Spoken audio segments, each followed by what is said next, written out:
캄보디아 송환 피의자들 대부분이 구속됐습니다. 경찰은 조직 윗선을 찾기 위해 수사를 본격화하고 있는데요. 피싱 조직 김미영 팀장을 잡아낸 인터폴 계장 출신 전재홍 동작경찰서 경무과장과 자세한 얘기 나눠보겠습니다. 어서 오십시오. 안녕하십니까. 네. 자, 캄보디아에서 범죄를 저지르고 송환된 64명 중에 59명이 모두 구속이 됐습니다. 자, 이들이 어떤 처벌을 받게 될지도 관심이지만 지금 수사당국으로서 더 중요한 건 조직의 형태 그리고 이 윗선을 밝히는 걸 텐데요.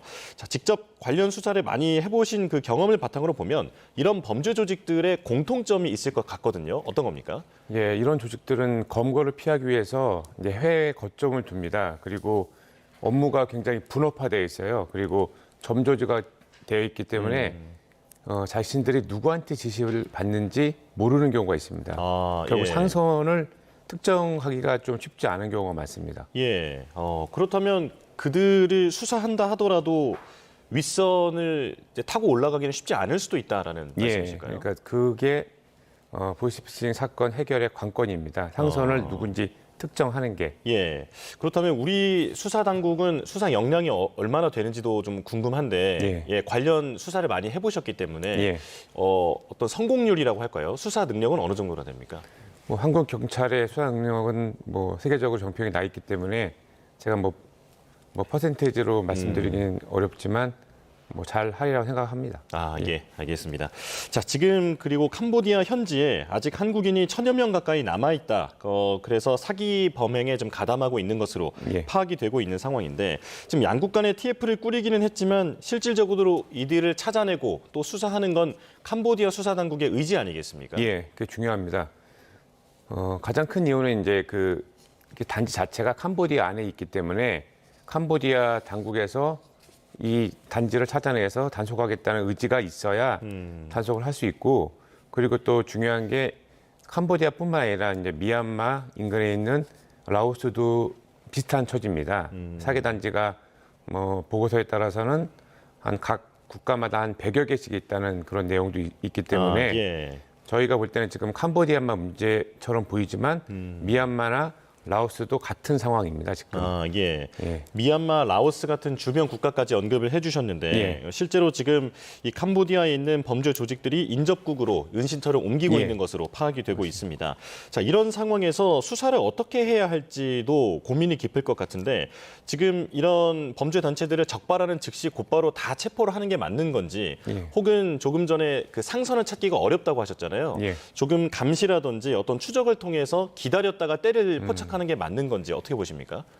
예, 효율적으로 보면은 이제 기다렸다가 동시에 잡는 게 가장 좋은데 사실 그렇게 하려면 시간이 많이 소요가 됩니다. 근데 눈앞에서 벌어지고 있는 그 범죄를 또 가만 놔둘 수 없기 때문에 전 투트랙으로 가야 맞다고 생각합니다. 그래서 확인이 되는 단지는 단속을 하되 그 합동 단속을 위한 준비를 계속해서 이 시점에 이제 합동 단속을 하는 거죠. 저는 이제 이걸 뭐로 비교를 하냐면 바퀴벌레로 비교합니다. 음식이 있으면 바퀴벌레들 많이 모여들지 않습니까? 방역을 하면 잠시 사라졌다가 또 방역이 안 되면 다시 나타내는 바퀴벌레와 똑같습니다. 저희가 바퀴벌레를 볼 때 잡아야지 또 뭐 다음에 한 번에 잡겠다고 안 잡지 않지 않습니까? 그래서 볼 때도 잡고 한 번에 또 방역을 해서 일시에 또 잡고 이걸 같이 병행해야 될 것 같습니다. 투트랙 전략이 모두 필요하다 말씀을 해주셨는데요. 자, 그런가 하면 경찰이 120억 원을 받아서 가로챈 혐의를 받고 있는 로맨스 스캠 사건의 주범, 이 30대 한국인 부부에게 적색 수배를 이미 발령을 해놓은 상황인데요. 그런데 이들은 이번에 그 비행기에 타지 않았습니다. 왜 우리 측의 요청에도 인도되지 않은 겁니까? 뭐 제가 정확한 사실은 모르겠는데 제가 이제 제 경험에서 추측을 해볼 때 이 사람들이 캄보디아 당국에 어떤 뭐 뇌물을 주고 좀 이렇게 벗어나지 않았나라고 강하게 의심이 됩니다. 예전에도 제가 경험상 보면 동남아 국가에서 우리나라의 사기꾼들이 그 현지 당국에 돈을 주고 그 단속을 피하거나 송환이 안 되려고 노력한 적이 많아 있었습니다. 그렇군요. 자, 그런데 이런 가운데서 주 캄보디아 한국 대사관에서 이들에게 적색 수배 사실을 알려주고 그리고 풀어줬다라고 하는 그 문제점이 제기가 돼서 지금 국감에서도 다뤄질 것으로 보이는데 좀 어떤 배경이 있었다고 추정해 볼 수 있을까요? 제가 볼 때는 알려준 거는 제가 정확히 이거는 모르겠는데 예, 예. 그 외교관들은 사실 그 한국인을 체포할 권한은 없습니다. 아, 네. 이런 경우에는 이제 현지 그 체포할 권한이 있는 사람을 불러가지고 체포를 하도록 캄보디아 경찰과 예. 협조를 한다든지. 예, 그렇게 예. 하는 게 맞습니다. 아, 하지만 지금 상황으로 보면 이 적색 수배 소식은 알려주고 그리고 캄보디아 경찰의 어떤 협조가 잘 됐는지 이 부분은 아직은 드러난 게 없는 상황이다. 예, 알려준 것도 사실 알려주면 안 됩니다. 아, 그렇군요. 예, 아. 그 사람이 이제 수배된 거를 알려주면 이 사람이 도망가기 예. 때문에 그거는 알려주는 건 사실 뭐 좀 사실관계를 파악해 봐야 되겠지만 알려주는 건 맞지 않다고 생각합니다. 그렇군요. 이 부분은 이제 문제가 될 소지가 있어 보이는데요. 예. 이제 국감에서 질의를 통해서 좀 나올 것 같고요.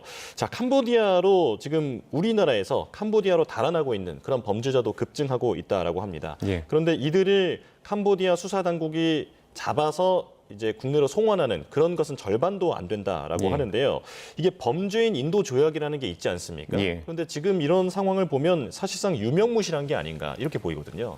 저희가 이제 그 범죄 인도 조약이라는 게 있는데 그거는 이제 국가 간에 서로 상호가 이제 범죄인이 발견하거나 체포했을 경우에 인도해 주겠다는 약속입니다. 근데 사실 현실적으로 범죄 인도 조약으로 그 송환되는 경우는 많지 않습니다. 왜냐하면 기간이 너무 오래 소요가 됩니다. 몇 년씩 예. 소요됩니다. 그래서 저희 실무적으로는 그 국가에서 강제 추방을 합니다. 강제 추방하는 그 신병을 저희가 인도받는 형식입니다. 예. 그래서 사실 그 범죄 인도 조약이 강제력이 없고 효용이 없다라는 의견은 사실 뭐 맞지는 않는 의견입니다. 예. 저희는 실무적으로 다른 방법을 사용하고 있기 때문에. 아, 예.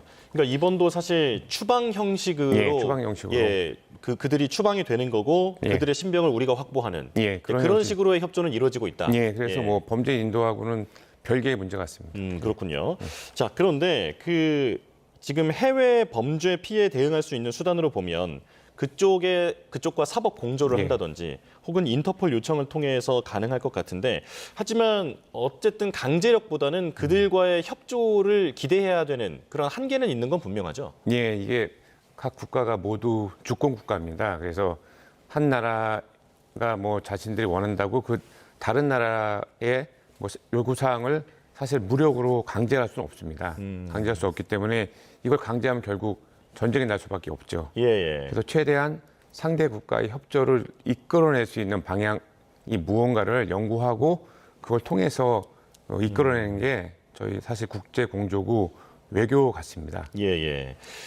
그 과거에 이른바 김미영 팀장 사건 때도 크게 활약을 하셨고 그리고 2017년에는 필리핀에서 47명의 범죄인을 송환하는 데도 기여를 하셨는데 지금 그 당시에는 어떻게 수사를 해서 지금 이런 총책이라고 할 수 있는 사람을 잡을 수 있었는지 그 방법이 좀 궁금하거든요. 뭐 제가 뭐 세부적인 내용은 좀 알려드리기는 그렇지만 예. 간단히 설명을 드리면 저희가 이제 2개 팀을 운영을 했습니다. 한 개 팀은 그 첩보를 수집하는 팀이었고 예.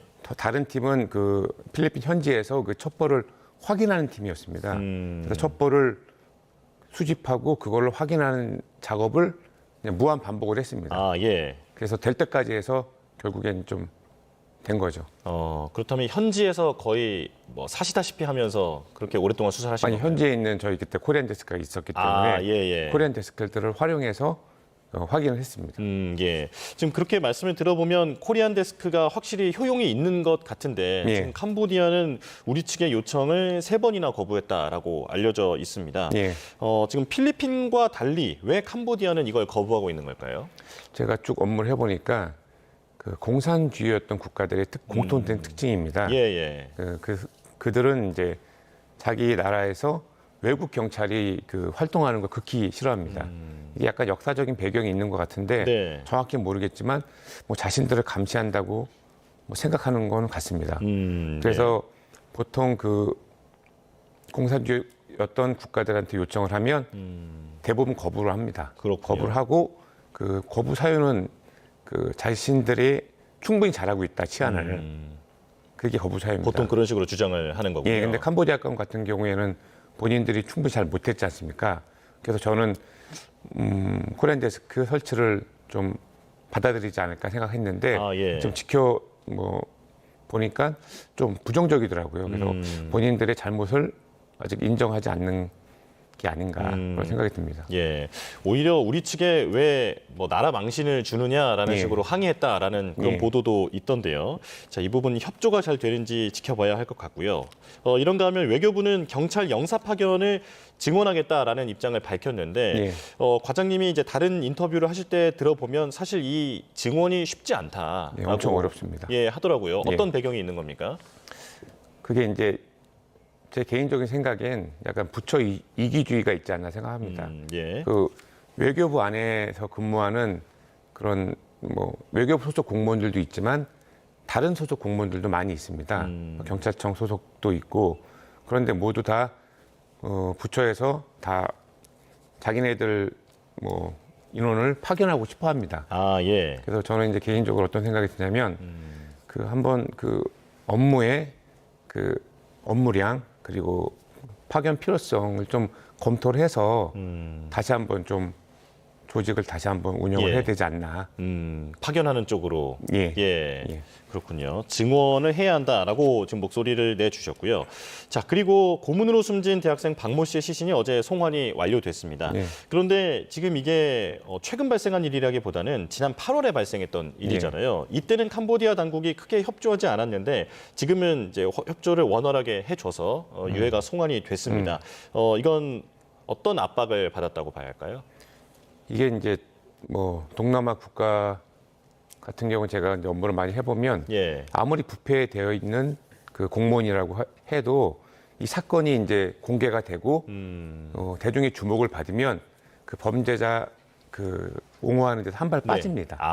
예. 한 발 빠지고 그때부터는 좀 공조가 수월하게 되는 경우가 많습니다. 이 사건도 마찬가지로 이제 이 사건이 오픈이 되고 예. 모두 주목을 받으니까 이 비호했던 세력들이 한 발 뒤로 빠진 게 아닌가라는 생각이 듭니다. 예, 그러니까 공론화가 된 게 이제 원인이다. 예, 그래서 공론화가 굉장히 예. 중요합니다. 그렇군요. 네. 자, 그리고 캄보디아 등 9개국이 참여하는 국제공조협의체, 지금 예. 우리 경찰 주도로 공동 선언문도 채택이 됐다고 하는데 이 부분은 좀 기대할 게 있을까요? 예, 쉽진 않은데 이 국가의 주권 그리고 또 법 제도 문제 등 해결할 문제가 굉장히 많습니다. 예, 좀 더 지켜봐야 될 것 같고 그런데 이제 큰 의미는 이 9개국이 서로 이 문제에 대해서 논의하고 한번 대응하자라는 출범 의미가 가장 큰 것 같습니다. 예, 또 국제적으로의 어떤 공론화 의미도 있겠다. 예, 공론화 의미가 있습니다. 그렇게 해석이 됩니다. 자, 여기까지 듣겠습니다. 전재웅 동작경찰서 경무과장과 함께했습니다. 고맙습니다.